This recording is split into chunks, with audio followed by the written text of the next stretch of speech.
రోజు గలగలా మాట్లాడి మీ అందరినీ మోటివేట్ చేస్తూ ఉంటాను కదా, కానీ అప్పుడప్పుడు నేను కూడా డిమోటివేట్ అవుతూ ఉంటాను. చాలా లోగా ఫీల్ అవుతూ ఉంటాను. ఎగిరెగిరి దంచిన అదే కూలి, ఎగరకుండా దంచిన అదే కూలి అన్నట్టు ఎక్కడ వేసిన గొంగడ అక్కడే ఉంది. ఈ PCOD to pregnancy journey series వల్ల ఇన్స్టాగ్రామ్ లో అయితే బాగానే రీచ్ వచ్చింది, కొంచెం మంచిగానే వ్యూస్ వస్తున్నాయి.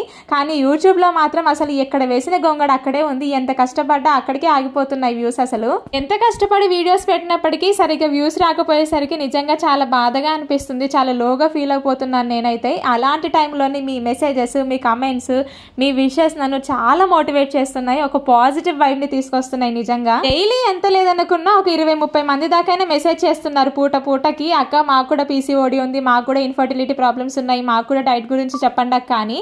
కానీ అందులో కొంతమంది మాత్రమే మీరు ఎలా ఉన్నారు అక్క, చాలా కష్టపడుతున్నారు, ఇద్దరు పిల్లల్ని చూసుకుంటూ ఎలా మేనేజ్ చేసుకుంటున్నారు, హెల్త్ జాగ్రత్త, టైంకి తినండి, టైంకి రెస్ట్ తీసుకోండి అని చాలా నన్ను అయితే మోటివేట్ చేస్తూ నా గురించి కూడా ఆలోచిస్తున్నారు. నిజంగా మీ అందరికీ థ్యాంక్ యూ సో మచ్. ఇలా మరొకరు సఫర్ అవ్వకూడదని నువ్వు అందరికీ హెల్ప్ చేస్తున్నావాక నీకు తప్పకుండా సక్సెస్ వస్తుందని అందరూ నన్ను విష్ చేస్తున్నారు. నిజంగా నేను కూడా ఆ రోజు కోసమే వెయిట్ చేస్తున్నాను. డైట్ గురించి కానీ, సీడ్ సైక్లింగ్ గురించి కానీ ఫుల్ వీడియోస్ ఆల్రెడీ యూట్యూబ్ ఛానల్లో ఉన్నాయి అని చెప్పినప్పటికీ కూడా మళ్ళీ డైరెక్ట్ గా లింక్ సెండ్ చేయండి అని అడుగుతున్నారు. ప్లీజ్ నా వైపు నుంచి కూడా కొంచెం అర్థం చేసుకుని ఛానల్ ఓపెన్ చేసి వీడియోస్ చూడండి. ప్లీజ్ సబ్స్క్రైబ్ చేయండి అబ్బా.